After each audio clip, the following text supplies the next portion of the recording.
For 40 eventful years, Bill Waldman supported wildland fire suppression activities by flying B-17, DC-4, P-2, and P-3 Orion aircraft. The recent retiree had a renowned career as air tanker captain and chief pilot for the Air Union Corporation. Waldman, who holds a degree in chemical engineering, flew more than 10,000 hours in wildland fires, negotiating the elements over all types of terrain, often having to make difficult decisions under challenging conditions. He made more than 13,000 retardant drops on fires in practically every state in this country, including Alaska, Canada, and Mexico. People ask me what I do for a living. I tell them I'm a wildland firefighter. The aircraft is the tool that I use. And so that's the attitude. And I studied a lot of the firefighting, and it's worked out very well. I found something that I could do proficiently and that I liked, so I did it for 40 years.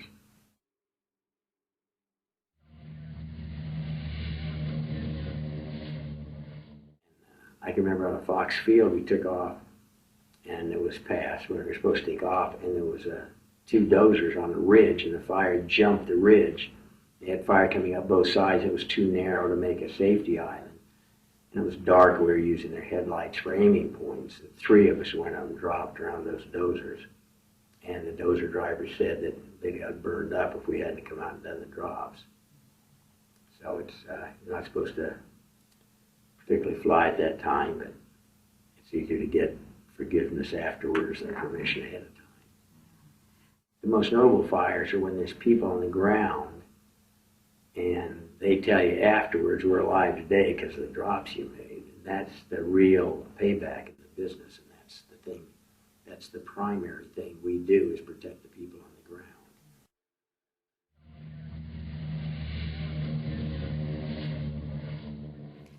How about with training? What do you think some of the key training that you've had or that you'd recommend that pilots have? I understand required training, but any courses or workshops or anything you took that you found were pretty valuable you'd recommend to others? When I started, there were no courses or workshops. There was no NAFA. There was no training requirement or anything else. I mean, we'd go in the spring, and you might not have been in the airplane since the end of the fire season in the past October, and you're out working on an airplane, and somebody'd run out of the hangar and say, hey, they just called, they need an airplane pre-season. Take that one, and you hadn't been off the ground in 3 or 4 months, and you jump in and go fight fire.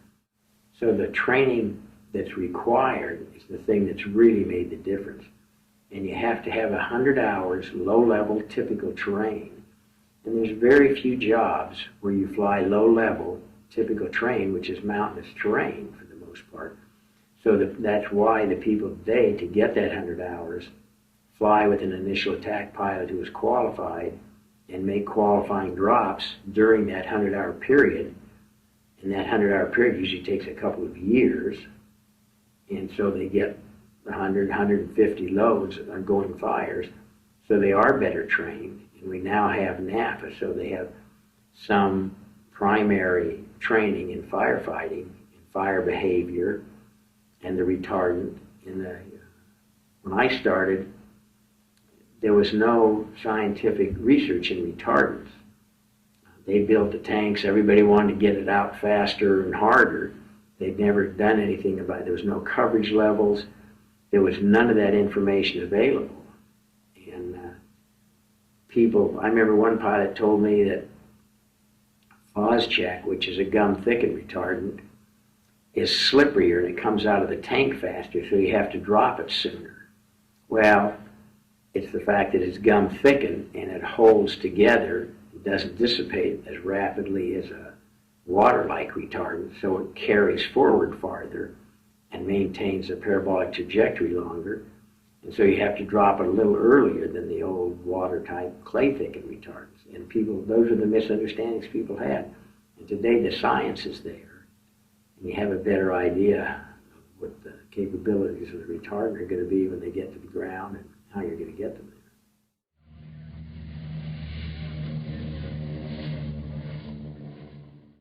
Anytime you successfully drop the fire retardant, hit the target, and return to the base, the mission is a success. I think there's times in the learning process that people do things in these air tankers, and sometimes you get in a little farther to the edge than you really want, and when you get out of it, you've learned something. And I can remember a fire down by Fort Huachuca. It was a very narrow canyon, and we went down into the canyon, dropped, and then climbed out the other side. And when we came back, there was more smoke. There was drift smoke in there, so the visibility of the other side wasn't near as distinct. But I pretty well figured I had it nailed on how far down I could go, and we went down in there a little farther and started to drop, and then I could see through the smoke that we were way down in there.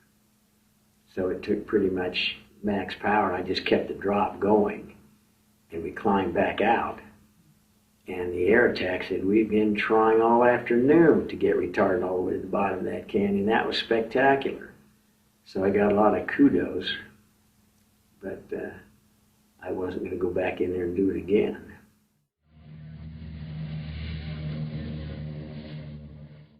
We've got these young air tanker pilots that are, learning, and what would come to your mind as one or two key pieces of advice to give? One, what we do is a job. It is not an emergency. Don't risk your life and die over a tree. That's primary. You're going out there to do a job and do it safely and go home at night. And the other thing is, work into the job. I always tell new pilots, in critical situations, I expect to hear you turn down a drop once in a while. It's not as important today as it was when we had a lot of different aircraft with a lot of different capabilities. Some aircraft could make drops, other aircrafts couldn't. And that's not as prevalent today as it was years ago when there's a lot of different aircraft. But people who are coming up, not only should they take their time and kind of work into the job, but talk to the other pilots. If you see a pilot make a drop and you couldn't make it, go ask him how he did it. And if he's a professional pilot, he's going to tell you how. And I don't care who people worked for or what aircraft they flew. When I saw new guys making drops and they couldn't make the drop, or it was a total miss and you could tell it was a technique thing, then I'd volunteer. If they wanted the help, I'd give it to them.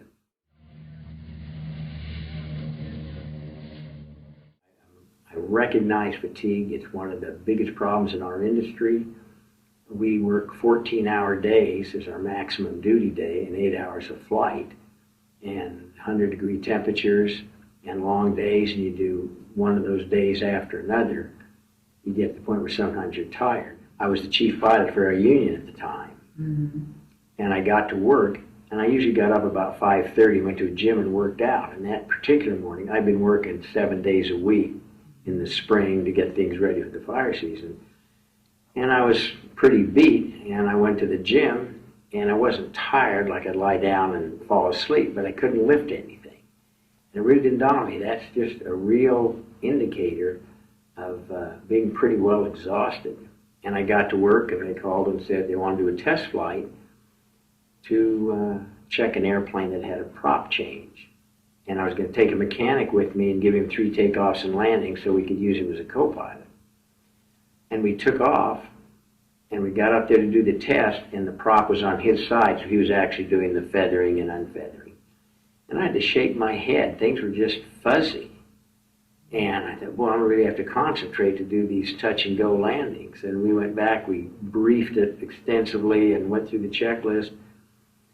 And on short final, I'd bring the props up, he'd land the aircraft, put the nose wheel down, I'd retrim it, put the flaps up, he'd go max power, we'd take off. And we got to the point where the nose wheel came down and the props were up, and I was retrimming, and I thought I better get the flaps. And I reached down, and the flap and gear lever are side by side.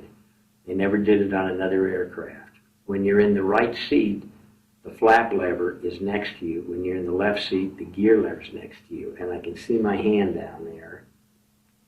And I moved the lever and kept trimming, and he went max power. And then there was a grinding noise.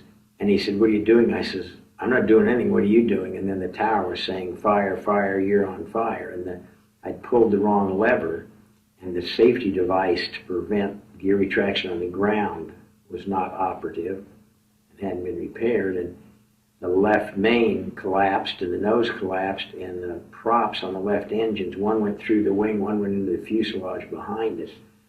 And the whole thing caught on fire, and we slid off the runway. Got up and opened the cockpit door, because it was way up because we were tilted.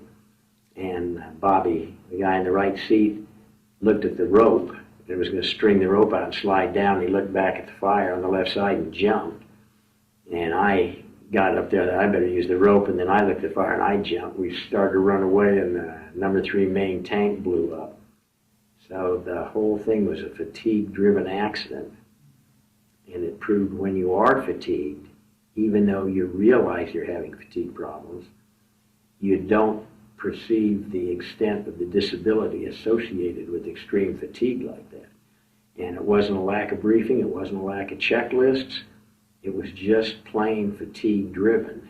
And once I realized that, if I hadn't been fatigued, I'd have said, let's just go back and land. We'll do this another day. But the fact we both walked away from it, that's a good landing is when you can walk away. An excellent landing is when you can use the same plane again. Mm-hmm. This didn't qualify for the second phase. Mm-hmm.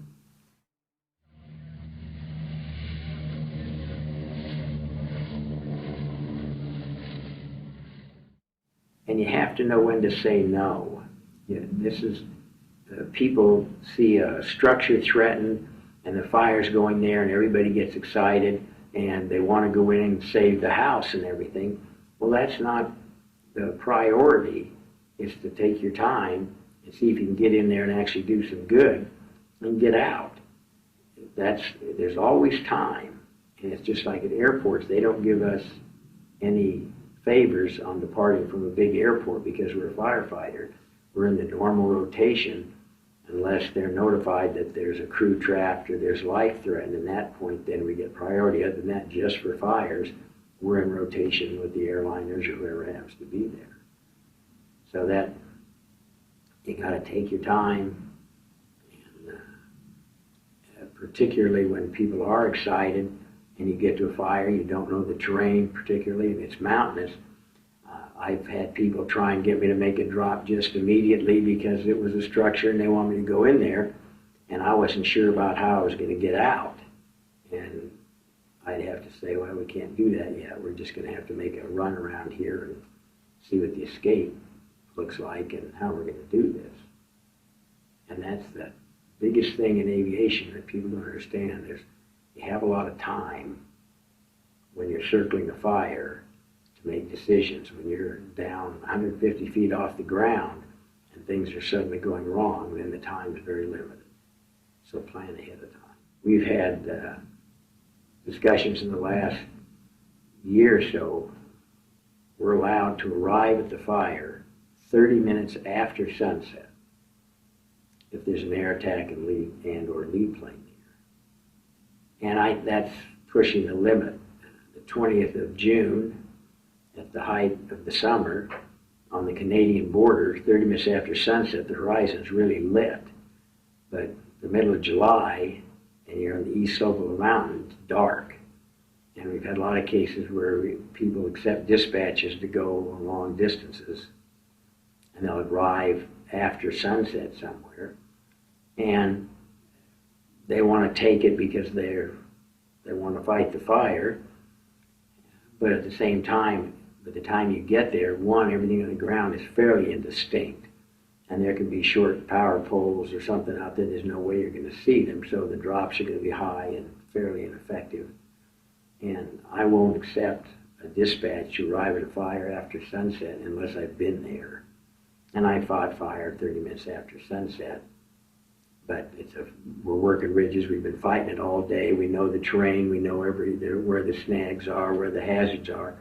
And then you're comfortable with it because you're familiar. It's just like the night helicopter capabilities that they have in Southern California. They won't go to a fire at night if they haven't been on in the daytime, even though they have night vision capability. So those are the kind of things people have to think about. It's not accepting dispatches, and don't do something because somebody else doesn't. Somebody else says, well, I don't do that. There's an old-time air tech officer named Smokey Val. He wrote a book. It really wasn't that bad, a letter actually.